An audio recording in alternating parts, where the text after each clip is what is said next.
Good morning, everyone. Today we will be presenting our GA2-T1. Now I'll be presenting the justification for our consumer persona at IT Burger Kampa. First, the demographic factors.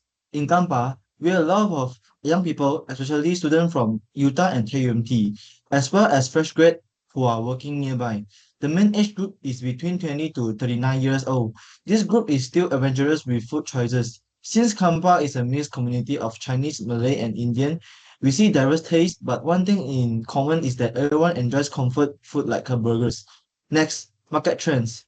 Food delivery apps in Malaysia are booming, worth billions and still growing rapidly. Most people prefer ordering through Foodpanda and Grab because it is simple and cashless. At the same time, customers are more open to fun food concept and even appreciate eco-friendly packaging, which aligns with current lifestyle trends.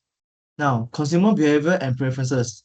Looking at Foodpanda, ID Burger already has almost 5 star with over 500 reviews, which shows strong customer certifications in both taste and service. On social media, posts like the Super Cheeseburger really catch attention, especially among cheese lovers.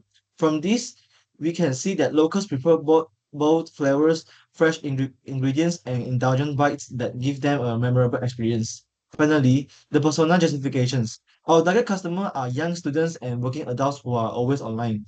They love convenience such as delivery apps and cashless payments. They enjoy strong flavors and funs, and they are highly influenced by social media posts and creative promotions. In short, Alibaba Gampa's consumer persona is young, adventurous, convenience driven, and socially connected, making them the perfect fit for our brand. Thank you. Now I'll pass to the next presenter. Now I will talk about our consumer persona. Our target audience is mainly student and young audience, as shown in our research. To better understand their perspective towards the business, we conduct a survey with 30 respondents and also interviewed 3 consumers for deeper insight.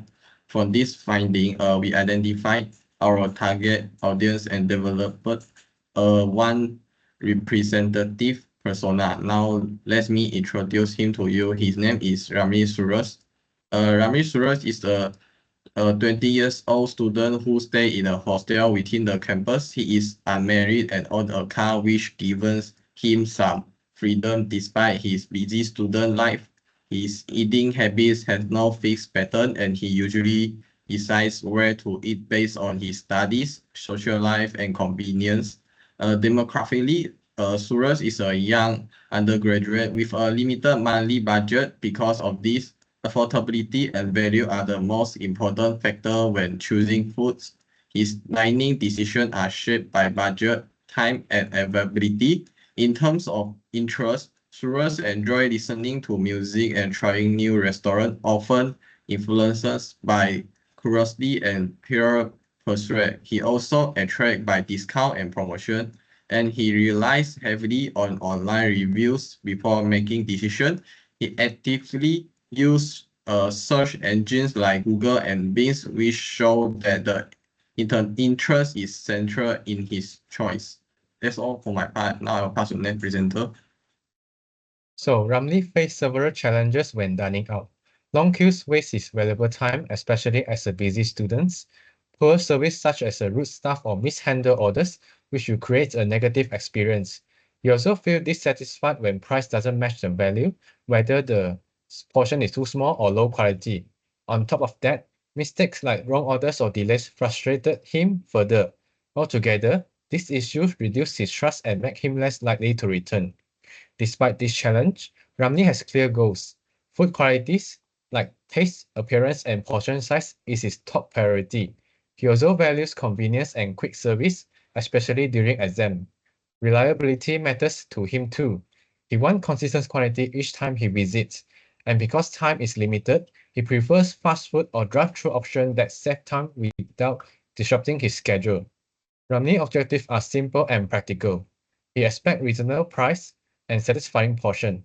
He prefers restaurants that near his home or campus for easy access. Most importantly, he looks for both speed and quality, and he doesn't want to compromise one for the others. His biggest fear are wasting money and time on unsatisfactory meals or food that doesn't meet expectation. He also worries about losing credibility if he recommends a poor restaurant to friends and dislikes shared dissatisfaction when group dining goes badly. Finally, repeated service failures quickly break his trust, making him abandon a restaurant altogether. And that's the end of my presentation. So thank you, Chanpong. In this section, I will present the assessment of digital readiness through interviewing at the burger stall. So our assessment is based on two perspectives, the business owner and also the staff as well. So the dual approach helps us to gain a more balanced understanding of the leadership and also the operation inside the store. So from the owner point of view, the focus is on effective with limited resources, and the owner emphasizes cost control, making decisions with a wife and adapting quickly to the daily challenges.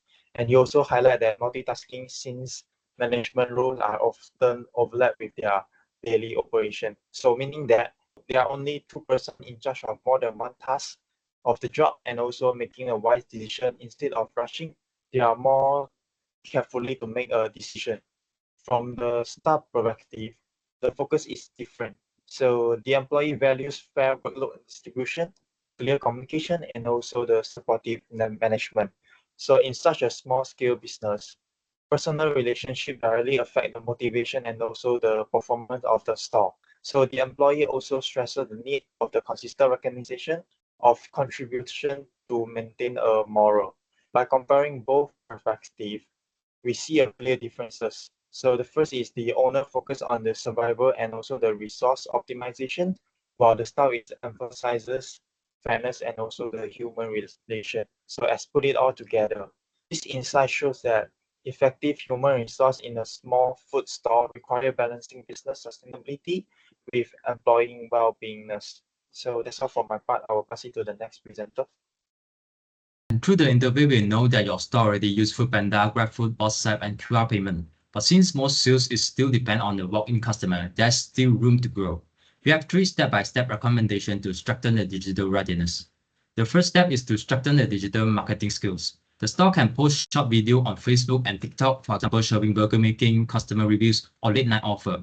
Using a free tools like Canva, it's also easy to design a poster and menus that look attractive. And to keep things consistent, a post schedule for just 1 or 2 updates per week is enough. This is a low-cost and practical starting point to build up your digital presence. And the second step is to enhance the customer experience. Since QR Pay are already in place, we suggest adding a feedback QR code linked to a Google form. This gives customer an easy and even an anonymous way to leave a comment. At the same time, the QR menu can be upgraded with burger photos, combo, special, and ingredients details. These refinements make ordering faster, reduce the confusion during busy hour, and give a more professional image. And the third step is to expand the reach with partnership and community involvement. The store could collaborate with daytime vendors such as dessert or drink sales by supplying pre-packed burger for resale in bundle meal set. This opens up new market segment while you continue your evening business. Another option is to offer a micro catering service for school, office, or small event. Finally, joining local Facebook and WhatsApp group can increase the visibility and word of mouth promotion. Together, this step diversify revenue and bring in new customer. To summarize, start with digital marketing, then improve the customer experience with QR tools, and finally expand through partnership and community. This step-by-step approach is low-cost, practical, and help the store grow steadily while keep your current evening operation. And that's all for our presentation. Thank you.